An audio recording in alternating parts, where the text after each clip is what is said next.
Good day and welcome to Critical Faculty. I'm your host, Hani Salim.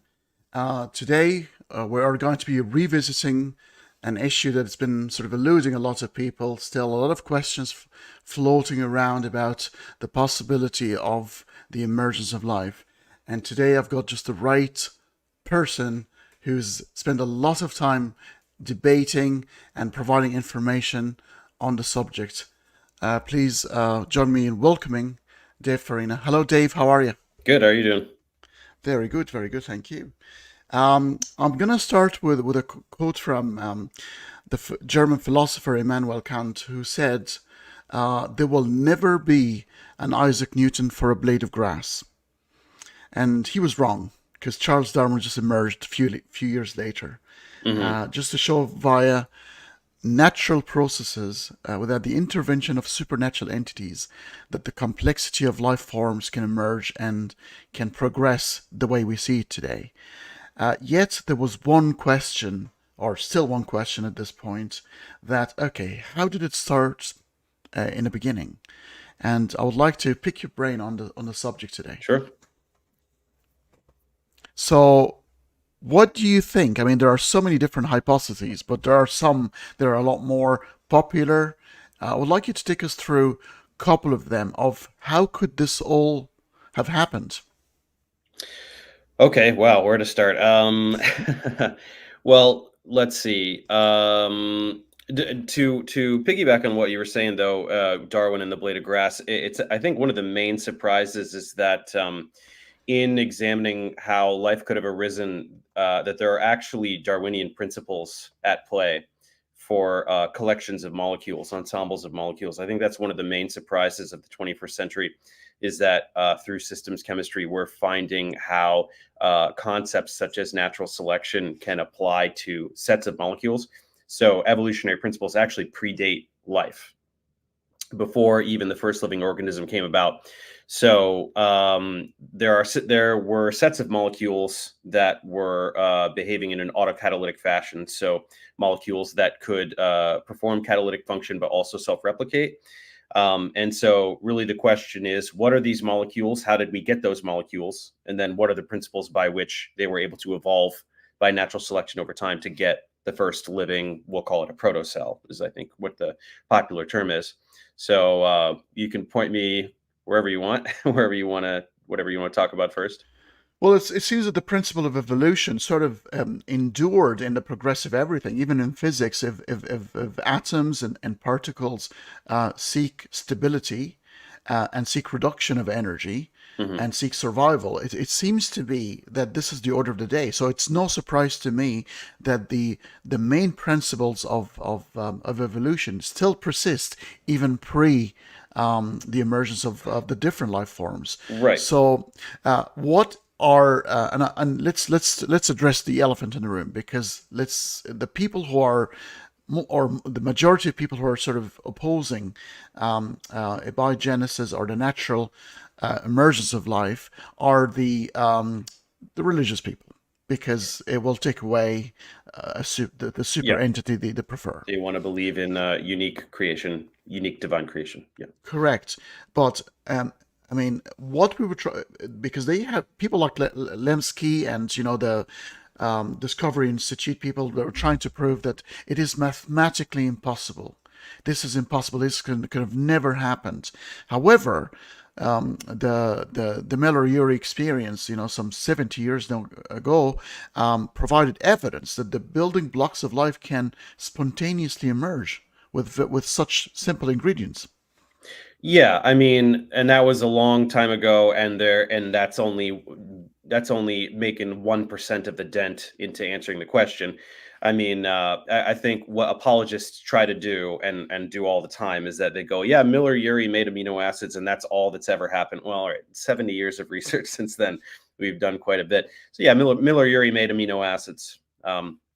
Which is an important step because amino acids Mhm. are the building blocks of peptides.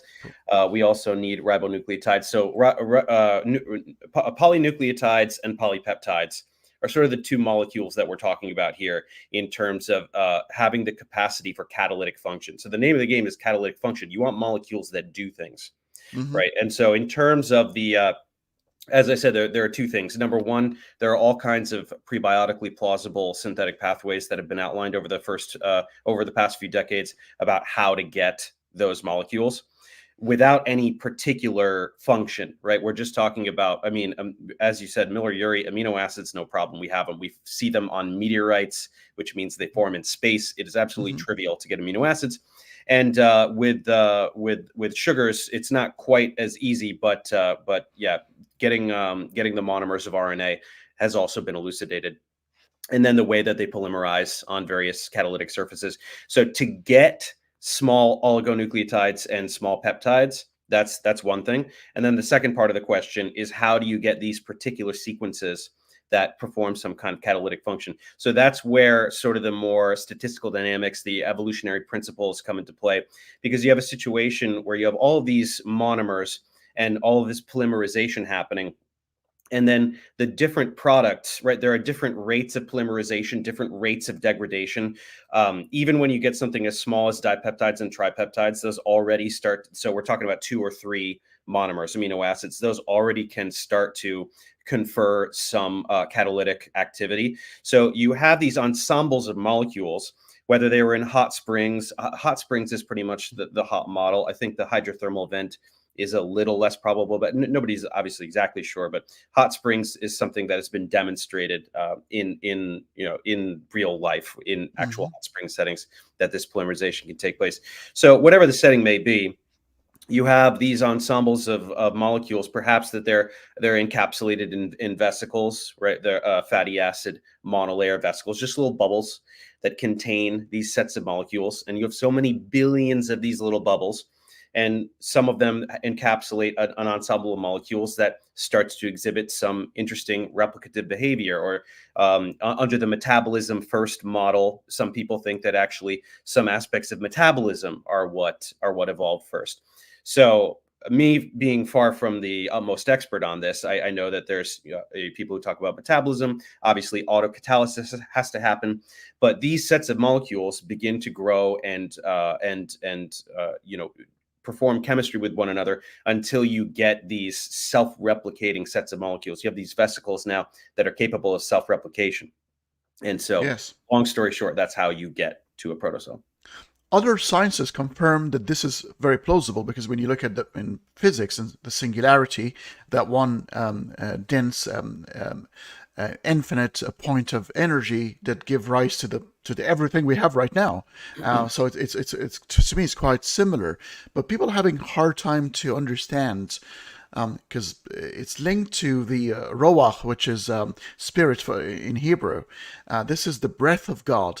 This is the difference between the inanimate and animate. Mhm. A rock is a rock, and a mouse is a mouse. A mouse is living, is running, is playing, is looking for food, while a rock is just sitting there. And the difference between the two, most people will look at it as like, this must be the breath of God to give rise to this animation of this entity. Right. What's the difference between, or the step necessary between biochemistry and biology that will give, well, obviously, we're not talking about animals, we're talking about a singular cell Sure. dividing rather than having Yeah. intercourse. So, what would be the step necessary? And well, and in fact, the line is a bit blurry, right? The way that one defines life, right, there's an element of subjectivity to it, and so Hmm. we can see systems like viruses, that the most complex viruses there are definitely challenge that line. The pretty much the consensus is that we don't consider viruses to be living organisms, Hmm. and it's not just because their replicative abilities require a host cell. It's mainly that they're so inert, right? I think that of the criteria for life, right, in terms of reproduction, homeostasis, things of this nature, it's really metabolic activity, right? A living system is active. There's chemistry happening constantly. Viruses don't do that. They're inert little packets Hmm. of genetic material that float around, and if they get sucked into a host cell, because something is recognized, it's pulled into the cell, then it is able to replicate. But so really, it's this aspect of metabolism, and it's just over time, this complexification has created behaviors that are so overwhelmingly complex that we seem to think of them as categorically different from other matter, right? Hence the concept of a soul. This has to be something else. And yes, I mean, obviously, if you look at a human being, we're immensely complex, and we have brains, and it's incredible. But ultimately, we are still the same particulate matter as a rock. It's just the way that the atoms and molecules are arranged. So it's really a pattern, and the breakdown of that pattern is what ceases the process of living and breathing and everything. Yeah, it's really just about what's been incredible. I mean, obviously, philosophers have dealt with concept of soul and the origin of life and all of these things, but it's really only in the last, honestly, 100 years that we've had even a shred of an ability to comprehend biological systems in a sophisticated way, right? We figured out that DNA, where what DNA is and what it does in like the 1950s, right? That's only 70 something Hmm. years ago.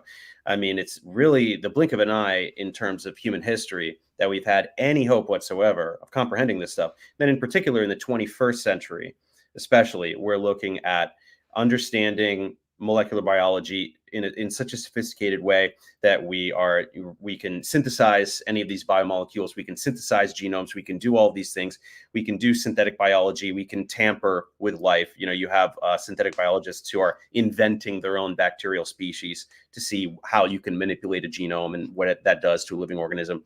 CRISPR-Cas9, all these things. And so on the abiogenesis front, really a lot of it again, it's these two things: figuring out the pathways how these molecules can have come to be, and then figuring out how these systems of molecules can complexify over time via actually pretty simple physics principles, right? A lot of people who are detractors of abiogenesis will misuse thermodynamic concepts and say you can't get more complexity over time or things like that, which of course thermodynamics does not say. In fact, thermodynamics specifically prompts the generation of order as when you have just a source of free energy, as we do with the sun. Systems will try to dissipate that free energy and decrease local entropy as they do so. So in some of my content, I go through papers by Eigen and these other figures in physics that outline these processes, which have been demonstrated very conclusively. So that's pretty much where we're at. We don't have, obviously, the precise step-by-step breakdown of what happened, and possibly never will.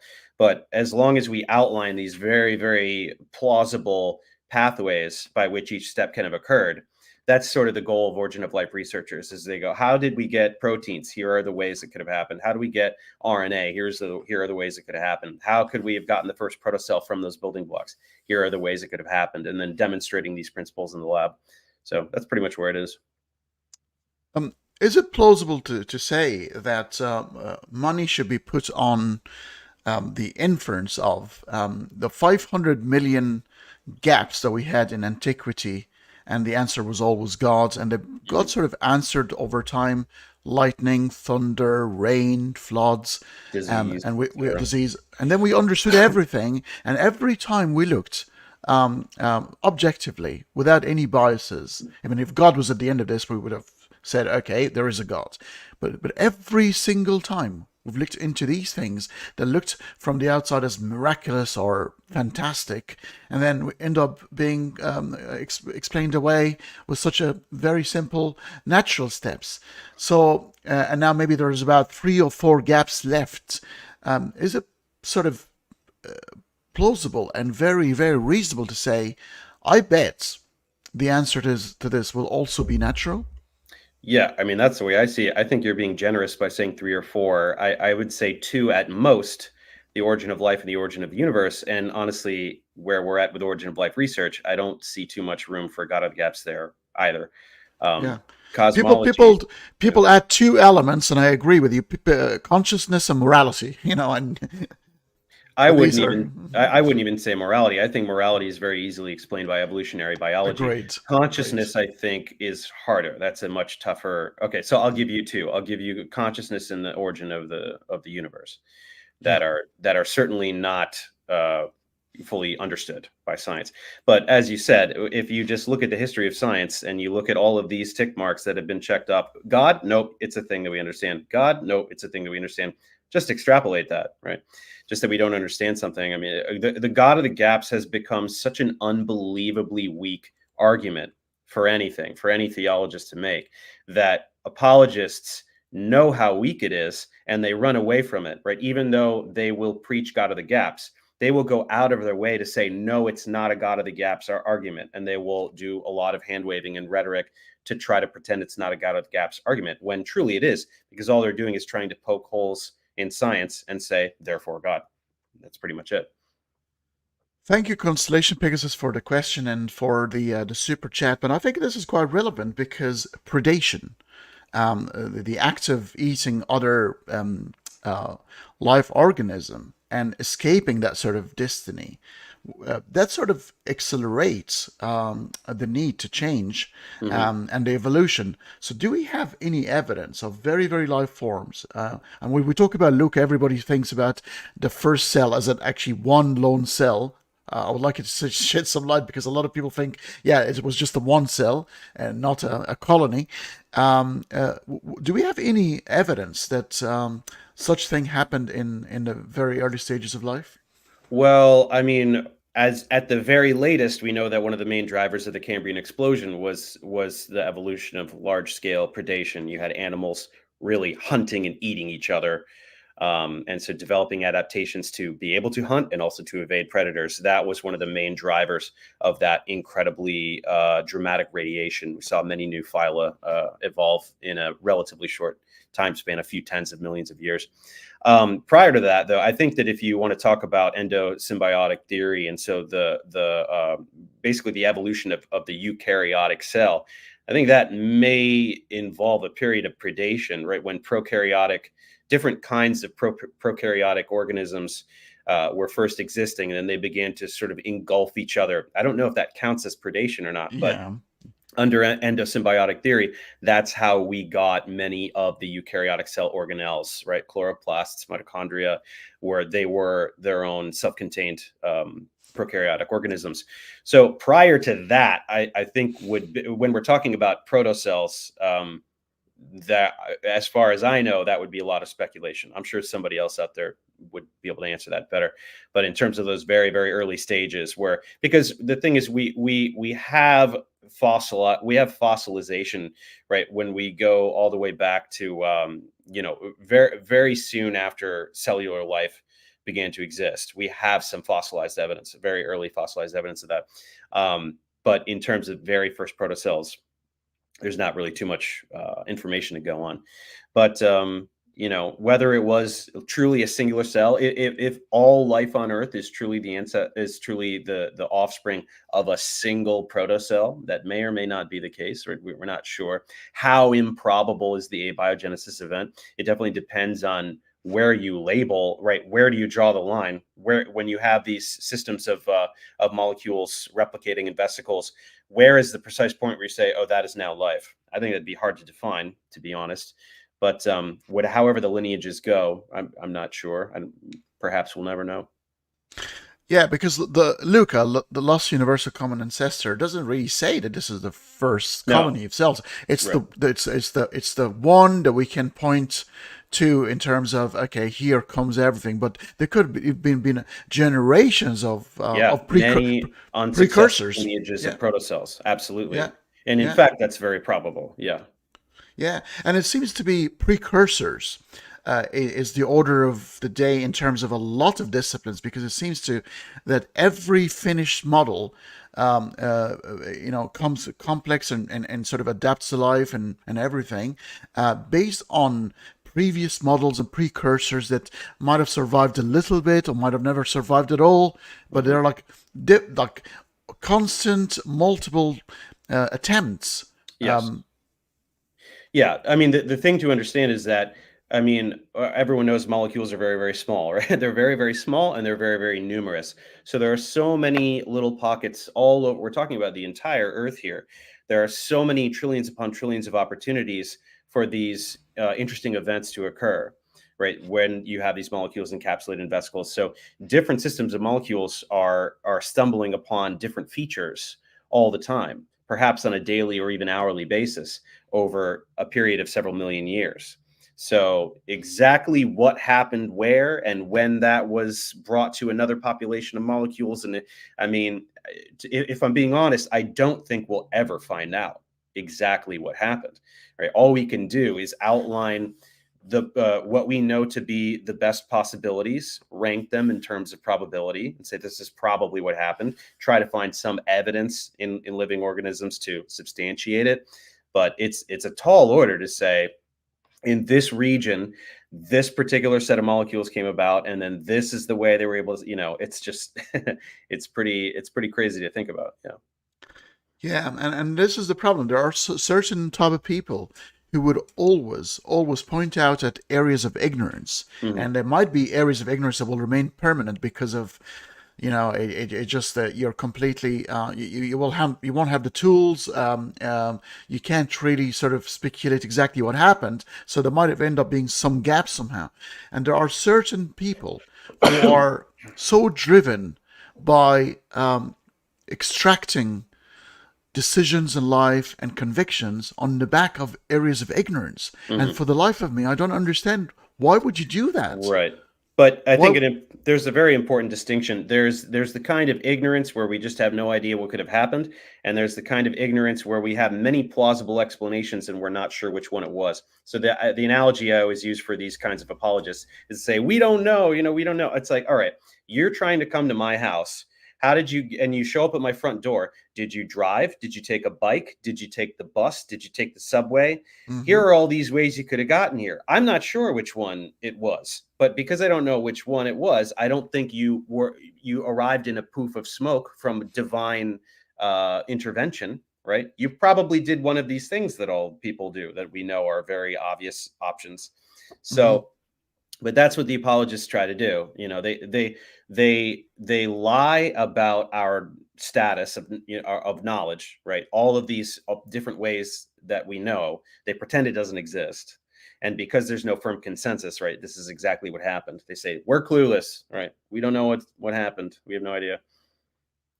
So, I mean, you've been into many debates and many conversation over this, and the last debate you had with James Stewart, a lot of students over there.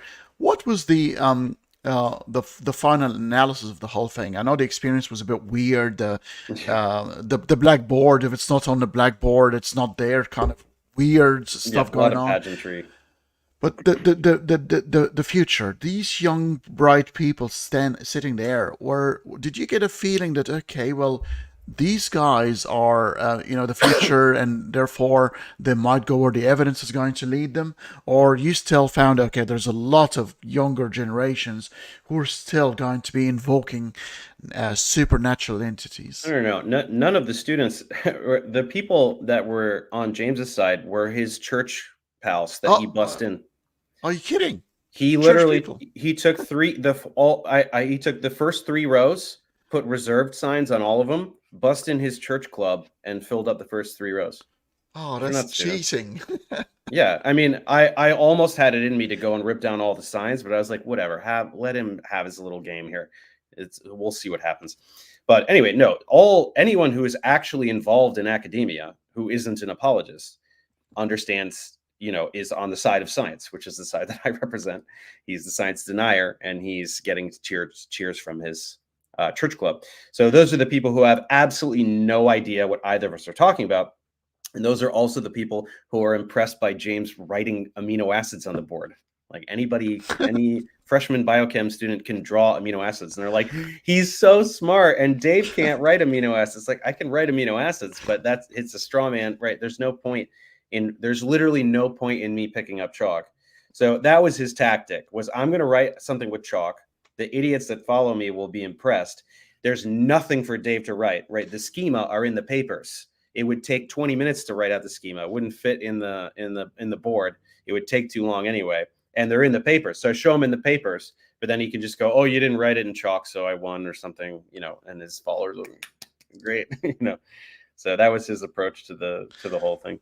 So comment like this here. I mean, this sort of explains and demonstrates the other camp, that you need intelligence to make that sort of deliberate selection, and because these coded instructions and informations, they cannot just emerge naturally. You need somebody to actually select and choose. Is that Right. really plausible? No, that means that's absolutely meaningless. It's absolutely meaningless, right? If you have ribonucleotides that are if you have monomers that are forming an RNA chain, the sequence is random, right?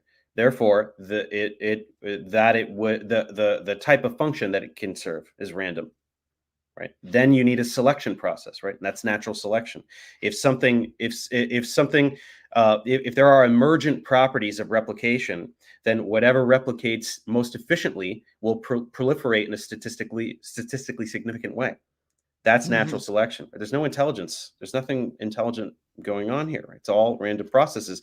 Well, sorry, it's not the formation. The formation of the sequence is random, but then there are selective pressures, right? Yes. Things that proliferate with more significance, right? Things that can replicate better or can perform some function more efficiently.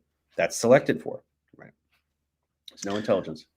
This is interesting because takes us to the Boeing 747 analogy, and this is where a lot of theists sort of miss the point on the garage that has lots of pieces of metal floating around. Here comes a storm, and through the storm, it collects the pieces of metal together, and you create a Boeing 747. But they don't understand what you said right now, which is the selective pressures. Hmm. Um, living organism need to reproduce, need to be selectively selected. They need to eat. They need all these pressures combined together lead to a different type of behavior Yeah, than an inanimate object that doesn't have any pressure whatsoever to do yeah, anything. and is known to be designed, right? Known to be, yeah. This is what the creationists do. They choose a man-made designed object to infer that everything is designed. Okay, a snowflake forms naturally, so everything forms naturally, right? Explain a snowflake to me. How is the complexity of that object come to be? Right? Looks like intelligence. Looks like somebody designed it. It's beautiful, symmetrical, everything. But it's just simple laws of the molecular world that cause that pattern. So, I mean, maybe this is a good time to spend a bit of time on the teleological argument, because this is the classic watchmaker argument that has always been made. So everything is made for a purpose. Everything is made for a purpose. If you remember Ray Comfort's analogy with the banana and how the Yeah. he didn't know that the banana was is actually artificially selected, and the real natural bananas are almost inedible. Yeah. Same with virtually all produce, by the way. If I, yeah, Oh, I lost your audio. sorry, I've got one of those Oh, stupid microphones that it's trying to be clever. Um, so things like that with design. Can you point out few things? I mean, let's not joke around here. Everybody's talking about humans. Nobody cares about animals. That's why yeah. Charles Darwin, when he first, when people looks at animals, oh, that's just animals. We're very special. Can you point out few areas in our body that seems to be serving no purpose, or it is superfluous at this point, and they sort of dropping off as life Well, goes by? not no purpose because our living organisms have to be as efficient as possible with the machinery that they have, right? So things that are truly useless will be shed, evolutionary speaking. But to speak to design, right, all you have to do is look at the overwhelming complexity of a living organism, and you'll see that it does not make sense in the context of design, right? Complexity is not the hallmark of design. Simplicity is the hallmark of design. So you can look at any biosynthetic pathway in the human body or any other animal, and we're talking about dozens of steps with all of these enzymes. Each enzyme does one tiny little step, right? When we go into the lab, we can reproduce biosynthetic pathways with much greater efficiency because we have sentience, right? We can do something that takes 27 steps inside a living organism, so we can do it in 4, right? Because we can use organometallic catalysts, and we can heat things up, and we can do all kinds of things. We can design a pathway. We can design the chemistry to do it as efficiently as a sentient mind can figure out how to do it. That's not what nature does. Nature stumbles upon enzymes by blind chance that do something, and then if they do something useful, they're selected for, right? And then they stick around, and then the pathway can evolve, right? Over time, you can have a pathway with a few enzymes, and then that it can be iterative, right? It can be over time. We can add enzymes to the pathway or modify the enzymes. And now all of a sudden, you have sets of enzymes that control two different pathways, right? It starts over here, and then we make this molecule, and then it can go this way or it can go that way, right? Things get more complex over time, but nature doesn't have the luxury of redesigning the whole pathway from scratch anytime it wants. It's stuck with what it has. It's not sentient. So it's all about just here's what we have, and then we have mutation and natural selection. So things can change over time, but none of this is design. It's just blind chance and natural selection. So to me, I think that once you learn molecular biology, like the idea that somebody would design this stuff, it just doesn't make any sense any longer, really, if we're being honest.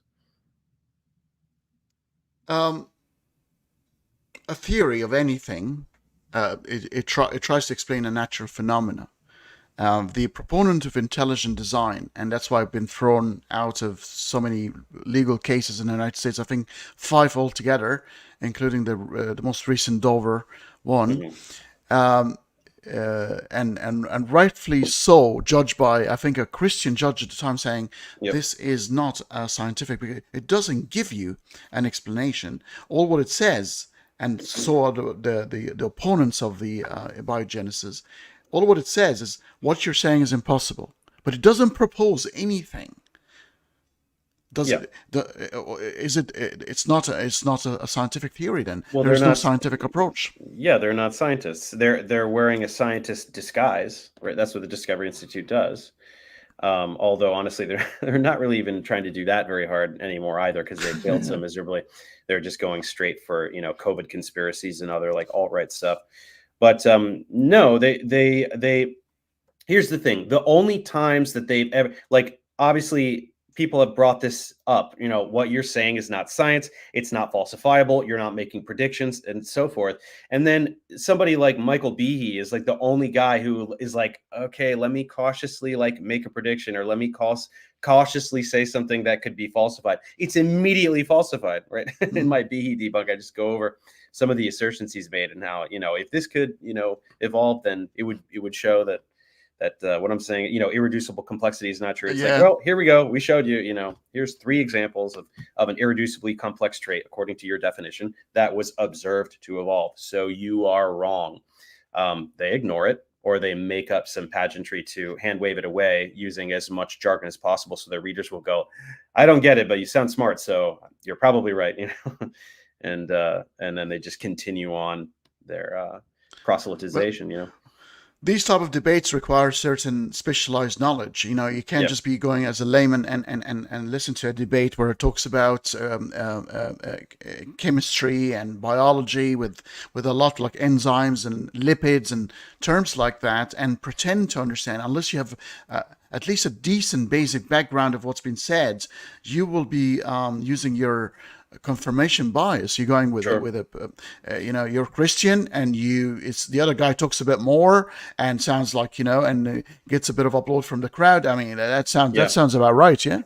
That's why I make it a point to like when I counter DI folks and James Tour and these kinds of guys, right? I make it a point to do 2 things. I make it a point to go into the primary literature and highlight exactly how they're lying about the primary literature, which requires sophisticated knowledge, and it requires patience on the part of the viewer to really listen to what I'm saying. But then on the other hand, I like to highlight very trivial ways in which they're lying. James will say, primordial soup model says the lizard coming out of the pond. No, it doesn't. What are you talking about? This is what the textbooks say. You're lying. Right? And I just go through boom, boom, boom, boom, boom. Here are dozens of his lies that require 0 scientific knowledge. to see that he is lying. Mm. So once I have you understanding that this guy's a liar, a pathological liar, now you'll give me a little bit more room here as I get into the weeds with the nitty gritty on the science, and you'll be on the trip with me, and you'll go, okay, all right, he said that about the paper. All right, I don't fully understand what the paper is saying, but that word is there, and he said it wasn't. So each time it's a challenge to get the viewer to understand what's going on in the paper, but it's all together, just like lies, lies, lies, lies, lies. He's lying about this too. Check it out. And But for the life of me, I don't understand the trade-off. I mean, James Tour once a respected scientist, like he was good at what he did, but it seems to be yeah, although exchanging that now. it's You know, coming out that his professional career is riddled with plagiarism and fraudulence as well.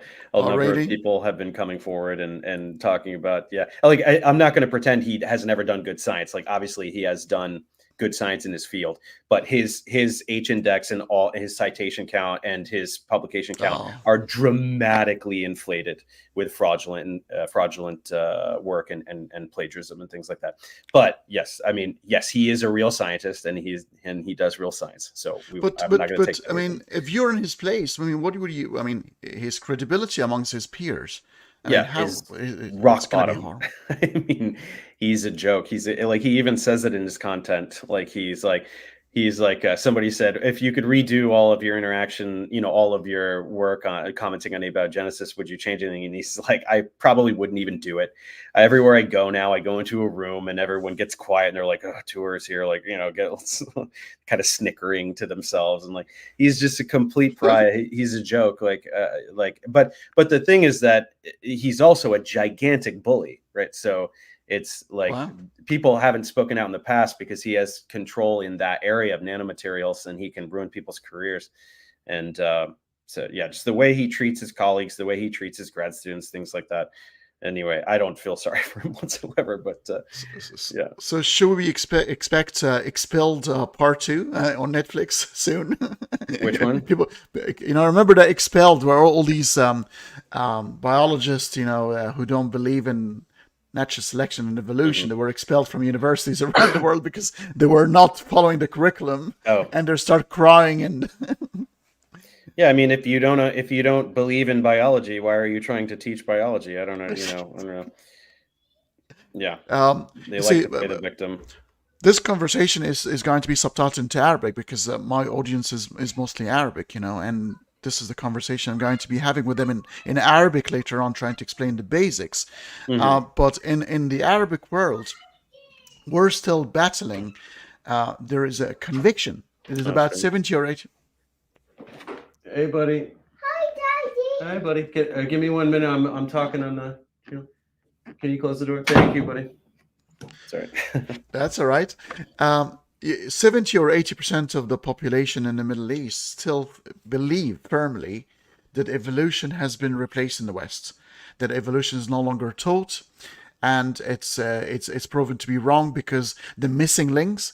They talk about a language that was sort of available about 150 or 160 years ago, when some issues were still, the species, the specimens. We have all of that, and that infamous conversation with Richard Dawkins and that crazy woman. Where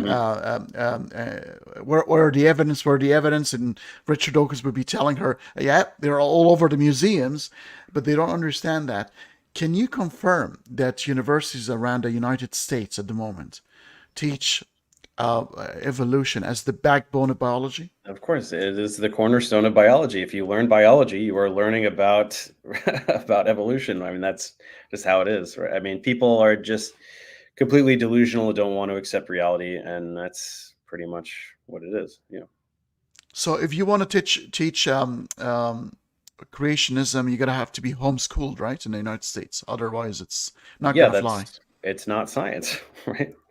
God did a thing. Magic is not science. I'm sorry. It's just not. And intelligent design is creationism. It's the same thing.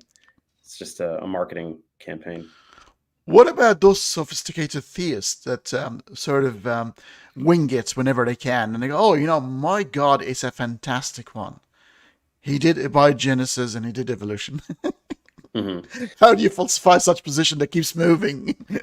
Yeah, but I mean, but also how pathetic a God. I mean, I've said this many times, but why do you believe in a loser God that needs to keep intervening to get the things that he wants, right? Why can't he just create a universe with laws in place such that life can arise spontaneously, right? Isn't that a much better God to believe in?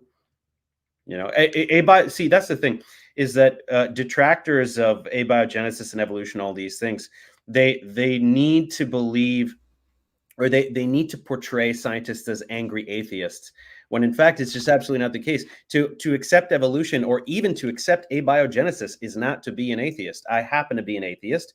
I know Mm. plenty of people who are not Yeah. atheists but Hmm. accept science at face value and accept naturalistic explanations for things and simply believe in God as well, right? I mean, it's just intelligent theists mold their worldview according to scientific principles, and they Hmm. continue to believe in God but accept what the scientific community puts forward. It's, I just don't get it why some people can't accept that. Dr. Samak is pointing out something very interesting here. We're still in the Middle East. They think the origin of species, the original speculation of Charles Darwin, is actually the theory of evolution. They don't Hmm. understand that he probably would need to come and learn his theory all over again if he was to be here. Yeah, but I mean, and this is what all apologists do as well, is they treat Darwin like the prophet of biology, and when biology students are learning biology, they're just taking dictation and going, "Uh-huh, he said this, he said that."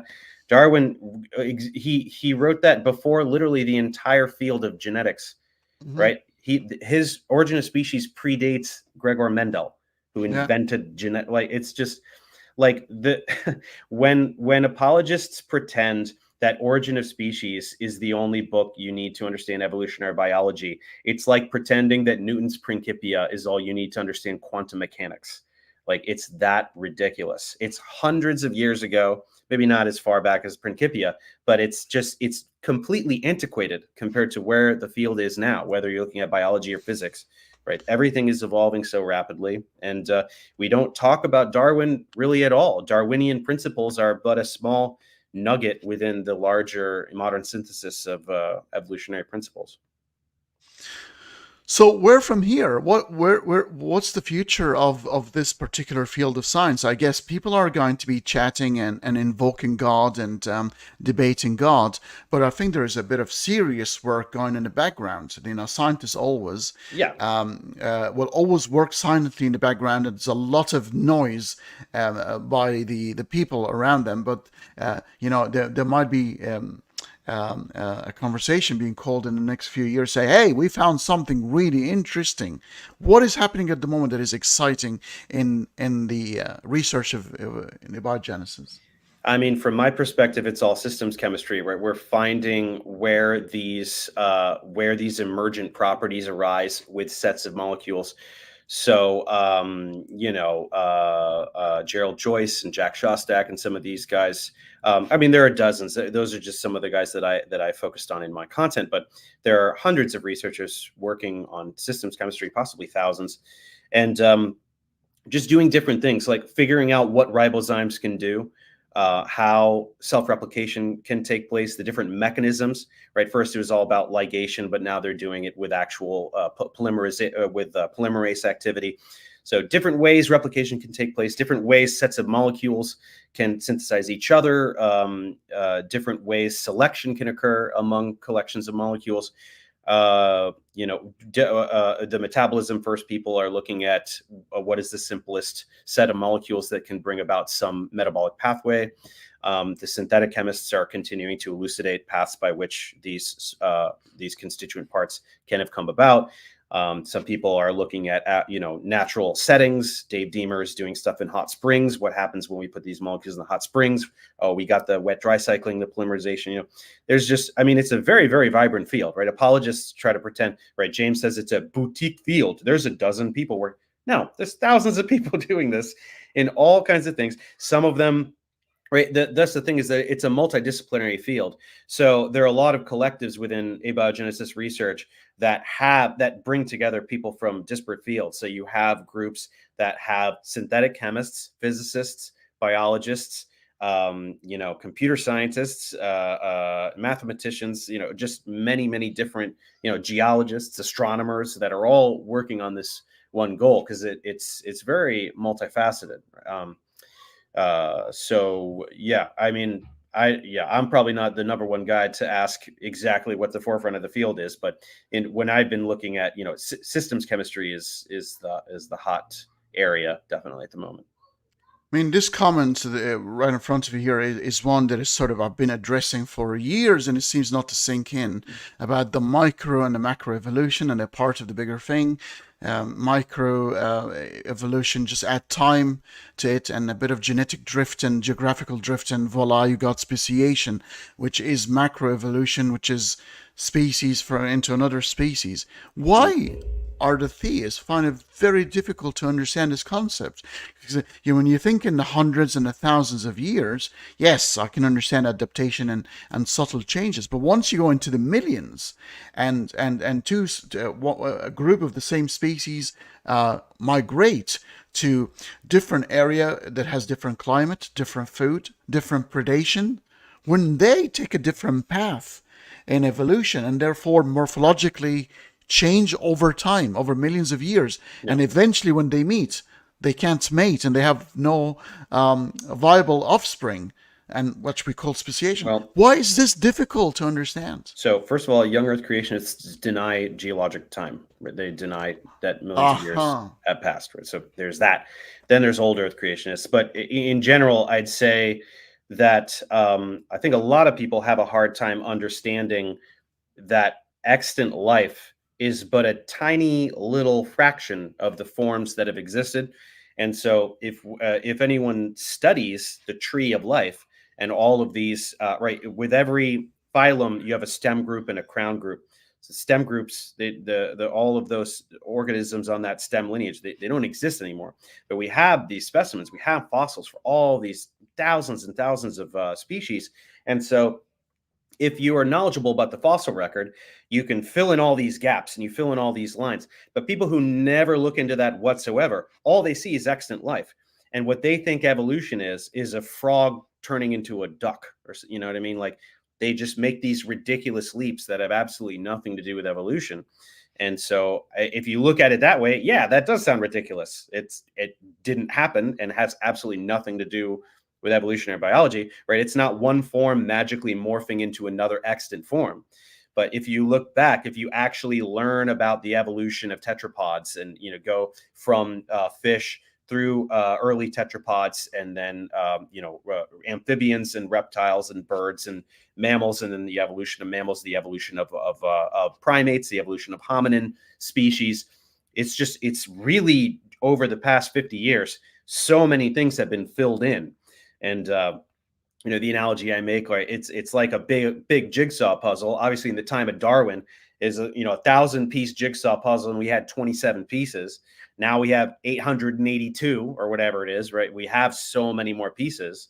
I mean, you can see what it is. You can see, we have a few more pieces missing, but I know that it's a picture of a birthday party or hot air balloons or whatever it is. I can see the picture very clearly. I'm just filling in some additional gaps, and we continue to find new specimens daily that help us understand, help us fill in the tree of life, historically speaking, paleontologically speaking. So it's just people who ideologically must deny reality and then therefore don't lift a finger to look into paleontology or any of these other fields, and in fact run away kicking and screaming from it, basically. From the landing on the moon to the shape of the Earth, and now we're talking evolution and abiogenesis. Is it plausible that there could be a universal conspiracy where people wasting trillions of dollars giving PhDs and having people wasting hours of their time teaching and learning these disciplines, spending that much money, having people or other nations that are completely opposite to you, like the moon landing, the US and the Russians, who hated the guts of the Americans and would love to expose them for the liars they are. Went along with that. What is in the head of a person that believes in conspiracies on that kind of scale? Well, on that kind of scale, there's only, I mean, you're talking about flat earthers. Those are the only people who believe in a conspiracy of that magnitude. That is truly like the people in on it outnumber the amount of people who are the mark. You know what I mean? It's like more than half of all people are in on it in the flat earthers world. That is a mixture, I always say, of delusional narcissism with a severe cognitive deficit. Right? It's the dumbest people alive who want to convince themselves that they're the smartest people alive. So in order to do that, they have to deny literally all knowledge, essentially. Right. All right. So we're talking Dunning-Kruger effect then. On steroids.